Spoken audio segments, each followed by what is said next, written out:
آپ کو یہ معلوم ہونا چاہیے، بہت بیسک بات ہے کہ حضور اکرم صلی اللہ علیہ وسلم کی نبوت بعثت کے بعد سے، اور جب حضرت عمر نے فتح کیا تھا ایران، اس وقت سے لے کر 700 سال تک 800 سال تک ایران کا مذہب سنی مذہب تھا۔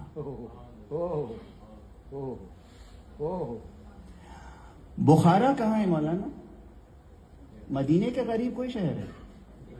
بخارا ایران کے شمال میں۔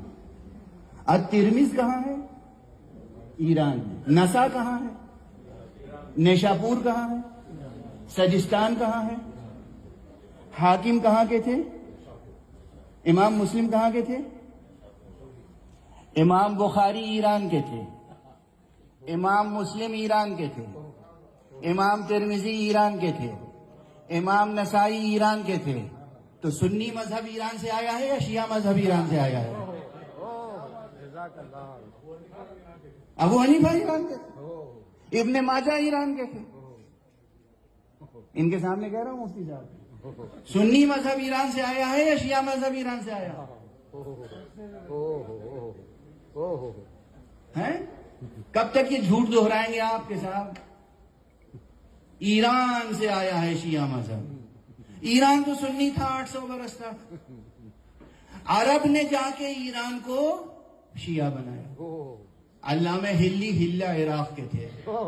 بسم اللہ الرحمن الرحیم۔ ناظرین کرام، آپ نے شیعہ عالم عقیل غروی صاحب کا یہ بیان سنا، جس میں وہ یہ کہہ رہے ہیں کہ شیعہ مذہب کہاں سے آیا؟ شیعہ مذہب ایران سے نہیں آیا، بلکہ ایران سے سنی مذہب آیا۔ الحمدللہ تعالی آپ نے دیکھا کہ ایک مستند شیعہ عالم عقیل غروی صاحب، جو اہل تشیع کے حلقے میں بڑے احترام کی نگاہ سے دیکھے جاتے ہیں اور وہ ان کا احترام کرتے ہیں، ان کو بڑا عالم سمجھتے ہیں، وہ اس حقیقت کو بیان کر رہے ہیں کہ ایران حضرت عمر رضی اللہ تعالیٰ عنہ سے لے کر 800 سال تک تقریباً جو انہوں نے بیان کیا ہے ان کے مطابق سنی تھا۔ اور پھر انہوں نے اہل سنت جماعت کے بڑے بڑے ائمہ، امام بخاری، امام اعظم ابو حنیفہ، امام نسائی، ابن ماجہ، امام مسلم، امام حاکم اور اسی طرح دیگر ائمہ کا نام لیا کہ یہ سب کون تھے؟ اہل سنت تھے۔ الحمدللہ میں اکثر اپنے خطابات میں یہ کہتا ہوں کہ سب سے قدیم مذہب اہل سنت و جماعت ہے، مزاروں پہ جانے والا اور میلاد والا۔ آپ کے سامنے جو کلپ میں نے پیش کیا، اس میں ایک اہل تشیع عالم نے